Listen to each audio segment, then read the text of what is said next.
Okay, so another action that you can take is you can say you're going to start your adventure. And that's basically the main action in the game is doing this. And there's going to be a lot of different things you can do on your adventure, and I'm going to explain them all now. So before you set out on your adventure, you'll always start in the main city. So if you're doing Glogo Caverns, then you'll start here on Thorn, okay? That's where you're going to start. Now, before you begin your adventure, you're going to count up all of the hearts you have. So this lizard guy here is going to give me 2 hearts. This parrot folk here is going to give me a heart. And then this dingo here, my dingo, is going to give me 2 hearts as well. So I'm going to get to start with a total of 5 hearts. But before I left out on my journey, I was also able to get a pack bird, okay? And I was also able to get this radish potion, which also gives me another heart. So I'll actually start with 6 hearts. And I get to start my journey with 6 hearts. Okay? So one of the things you can do when you start your adventure is you can just move your standee to the next spot. So let's say I wanted to go here. One of the things I can decide to do at that location is if I want to, I can spend 3 of my hearts if I have enough. So I have 6. I could spend 3 of them. So I go down by 3. And I could put a camp down. Okay? So I could put a camp right here at this location.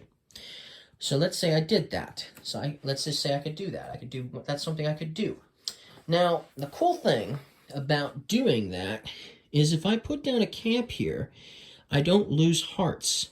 So one of the things that would happen is if this camp wasn't here at this location, and I have a total movement of, well, you technically have 2 movement to start the game off with. This tells you have 2 movement, and my pack bird gives me 3 movement, and my parrot folk here gives me another movement for a total of 4 movement. So I could go from here, I could go 1, I could go 2, I could go 3. I could easily make this journey. But if I go from here to here, I lose a heart. I have to pay a heart. If I go from here to here, I lose another heart. So just making it to this drip drip mine, I would lose 2 hearts along the way. That's something what would happen. But if I had a camp here, and I went from here to here, still nothing would happen. Of course, if there was no camp here, still nothing would happen, because you don't lose any hearts on your first movement. It's only after that you start losing hearts. So if I went from here to here, I wouldn't lose anything. And if this tent was here, which it is at the moment, and went from here to here, I would still not lose a heart from going to there to there. But then I would still lose a heart from going from here to here. Okay? That's basically what's going to happen. You'll also notice there's something here along the way. So I'm not going to go ahead and do this camp here, but for the point of argument, let's say I did put this camp here and I was going to stop here. Now, if you put your camp here, you basically end your turn at that spot. So where you decide to put your camp down is basically you're ending your turn at that location. That means you can continue your journey on your next turn. So that means your opponent would go. But this is a coin. This location is actually representing a coin. And so if I stop and put my camp there, I can get one coin per search icon I have. This eye icon that looks sort of like an eye, this is indicating search. So for each one of these search icons I have, I get 1 coin. So I actually have 3 of them because my parrot folk has it, and so does my lizard folk as well. So I'd actually get 3 coins by putting a camp down. That's one of the main ways you're going to get coins in this game. So if you want to purchase more adventurers and stuff like that, you're going to want to do that. Now, one of the reasons why you might want to purchase a particular adventurer, like I might want to purchase lots of these lizard folk, they each have, all of the lizard folk, and only the lizard folk have this banner here, this red banner, which indicates basically lizard folk. If you can get 4 red banners, whether it's from your adventurers or certain tokens that you might acquire. So, for instance, there's tokens in here that have the red banner on them, or green, or yellow, or blue. If you get some of these, that can help with the equation. But once you get 4, you get a chief of that, a chief card for that location, for that basically faction, if you will. And so I would get the chief lizard folk, basically, if I had 4 of these red banners somehow. I would also get this. And then even if I lost a couple of banners, I would still get to keep this at the end of the game, which would give me some extra journey points, 5 extra points for getting him. Also, nobody could steal this away from me. So if somebody else later on got 4 of these red banners, they wouldn't be able to steal this from me. So I would get to keep the lizard folk chief. And it even says chief on the other side of the card. So that's what you're going to do. And so, like, if you did it for yellow and you got 4 of these yellow ones, you could get the nomad's chief. If you got 4 green ones, you could get the outlaw's chief. And if you got the blue ones, you could get the alchemist's chief. So those are all the 4 chiefs you could potentially get, and they each give you the same amount of journey points or victory points. So that's something else you can do. Also, if you have some of these banners, so if you have the banners on these adventurers, or if you just have some of those tokens that have a particular card banner, when you purchase, or should I say, when you hire an adventurer at the saloon, for each one of these banners of that particular kind, you can actually decrease the cost by 1 coin. So if I had 2 of these red banners and I got another lizard folk that costed 2 coins, I could get him for free. That's cool, right? So that's something else you could potentially do as you get more adventurers. They become cheaper as you get more of them. So that's another thing you could do. So that's another thing you can do. So, but like for instance, if I put a camp down, like for instance here, I could get crystals, or should I say I could get gems instead of coins. So I'd get gems here instead of coins if I was to put a camp down there instead. But basically, that's another thing you're going to get. Not only are you going to trigger the end of the game as you place out your camps on the board here, but you're also going to get gems and coins potentially if you place out your camps at these locations. And it makes it significantly easier to basically go on an adventure, because then you won't lose hearts along the way by placing out multiple camps. So that's something you can do, especially for these adventures that happen to be on the other side of the board. Like this one over here is pretty far away from the town. So if you had a couple of camps along the way, it would make it easier to reach that in 1 turn, for instance. That's something you could do. And you're going to have to do it that way anyways. You're going to have to place these out some way, somehow. Now, I'm not actually going to place out a camp there, so I still have 6 hearts. So now you'll notice this little symbol here. It might be kind of small to see from that angle, but that symbol there is a threat. Before crossing through that threat, I have to face it, okay? And if I lose against my opponent, which will be an opponent because it's a threat, then I actually have to go back the way I came. So I don't get to cross if that's what happens. But if I decide to face this threat, the first threat is the weakest one that's available. So if this is the first one available, then I'd have to fight this guy. And then I would have to roll a dice and get a higher number than this bandit. So if I got a 5, that would be high enough, or even a 4 would be high enough to defeat this bandit, okay? Now, if you don't roll high enough, then you would have to use hearts to win the battle.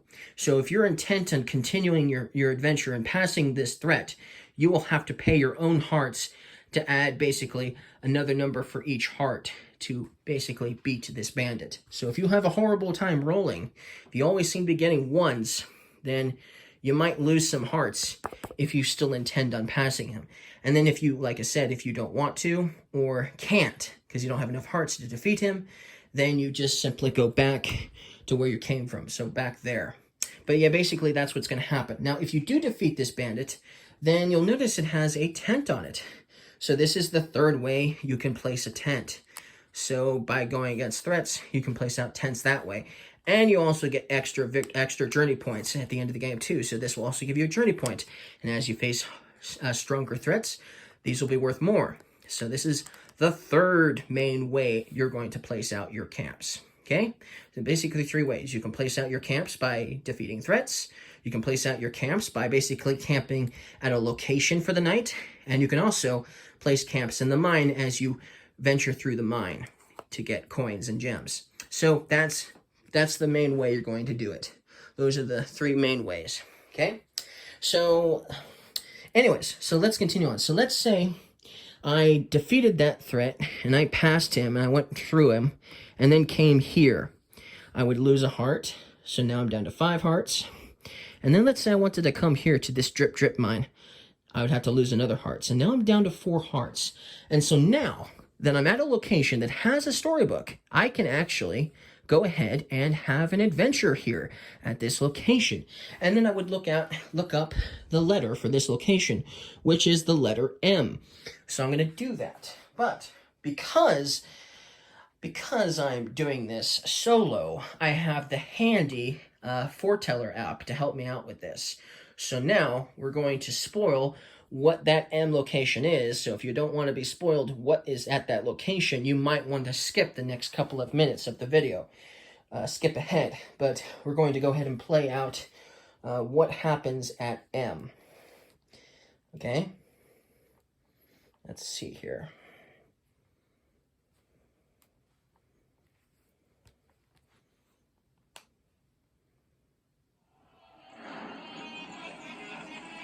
You hear crashing noises and screaming ahead. As you near their source, you see dozens of panicked lizard folk fleeing their clifftop mining village, accompanied by a loud tick, tick, tick, tick noise chasing after them. Its source appears to be an enormous rusted robot, which drops the hut it has in one monstrous hand and glares down at you with piercing red eyes. The tick, tick, tick, tick grows louder as it moves towards you, feet and fists smashing the ground. Just before it pummels you with violent fury, the tick, tick, tick, tick snaps, and the robot ceases in mid-stride as if frozen. You hear echoing curses and banging noises from somewhere inside the machine, followed by a shrill, "Aha! That's it!" The tick, tick, tick, tick starts again, faster this time, and the colossal robot once again descends on you, ready to strike. Your only options, it seems, are to run for the cliff, or escape to the nearby mining quarry. Do you run for the cliff edge and try not to fall off? Or do you run for the quarry? Okay, so then you would get this option. You could either do the first one, run for the cliff edge and try not to fall for a skill of 4, or you could run for the quarry for a skill of 6. So let's talk about skill now, because that's where these adventures come in handy. So my dog provides me 1 skill. My parrot folk also provides me a skill as well. So that's 2 skill. But remember, I needed either 4 skill or 6 skill in order to complete that. So how do I get more skill? Well, you'll roll the dice. So for instance, if I was to roll a 6, then that would actually be enough. If I rolled a 6 exactly, that would be enough skill to complete the one that was going to be a 6, right? And I would also have technically 2 more skill. I'd actually have 8 skill if I rolled a 6, because these 2 guys give me 2 skill, okay? So that's something you could do. I'm going to go for the 6 skill, honestly. So let me roll the dice and just prove my point here. Remember, I have 4 hearts right now. So, ooh, I rolled a 6. What do you know? So I actually have enough skill. Now, if I didn't roll enough skill to do the 6 skill, I can actually spend hearts to increase my skill. By 1 heart paid, I get 1 more point towards the skill. So basically, that's another way you can get more skill. That's why you want hearts. That's why you might not want to waste hearts on a camp right away. You might want to try to get here first, so that way you can do the funnest part of the game, obviously. So, I had a successful, obviously, I succeeded in it. And then because I succeeded, I'll play what happens next. Now, if I don't succeed, then nothing else happens, and that's it. Then nobody can go there and do that later, because it's already over. So, anyways, let's play the next part out. Run for the quarry.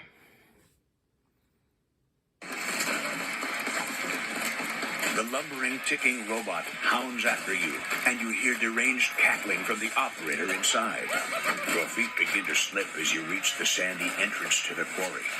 As the robot pursues you, its feet slip too, and as it stirs up sand and gravel, its gears begin to grind. You're able to jump out of the way just as the mighty robot seizes up, its gears paralyzed.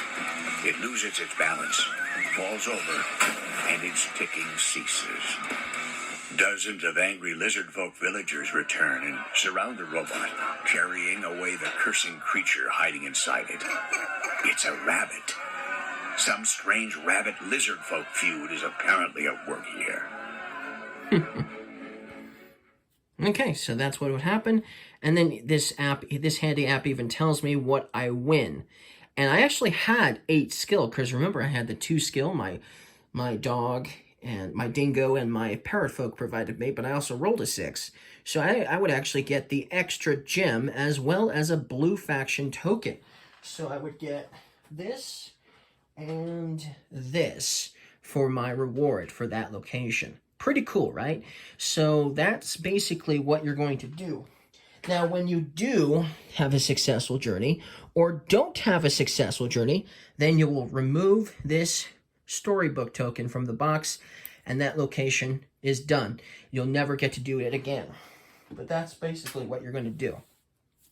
So that's cool, right? All right. So I've explained most of the game, pretty much. There's still a couple more things to explain, though. Now, if you have a camp here, okay, and you have a camp here, even if it's your opponent's camp, this area that's a threat is no longer going to count. So you can pass freely through here without having to worry about threats, because there's a camp here on each side. It basically nullifies the threat. Even if your opponent's tent is here and you're here, it still counts. Now, if there's only one tent on one side, this threat will always be here, okay? Then there's something else you could potentially pass through. So over here we have a treasure chest, which would give you a treasure card if you can have one, because you need a pack bird to have one. But if you had a camp here, and your opponent had a camp here, or you had a camp here, then it would nullify this location as well, so no one will be getting treasure chests by going through here anymore. So that's another thing that can potentially happen. Then you'll notice that some of these locations have interesting items. This location has a has a gear on it. This one has some sort of stone. This one here has like a cabbage. This one's kind of like a cabbage.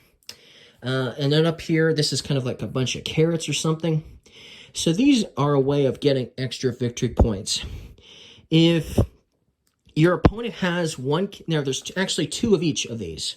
There's 2 of each of these. And you'll notice up here that the image is up here too. So if you have 2 carrots, you'll get 9 journey points. If you have 2 cabbages at the end of the game, you'll get 9 journey points. If you have two gears, you'll get 9.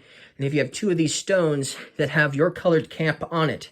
So that's another thing you can do. You can put camps on these locations. If you have a camp on these locations and you have them on both of these cabbages, you'd get 9 extra journey points at the end of the game. So that's another thing you'll want to do, possibly. Now, if your opponent has one of these cabbages, and you also have a cabbage, you share the victory points, but you each only get 3 points.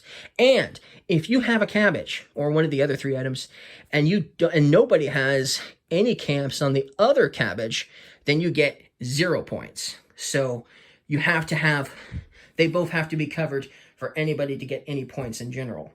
So that's another thing that's on this atlas board here, this map board, okay, that you would want to make note of. But I think I've explained basically everything you need to know in order to play the game. So if you guys liked this video, don't forget to leave me a like, and I'll see you guys again next time. Bye.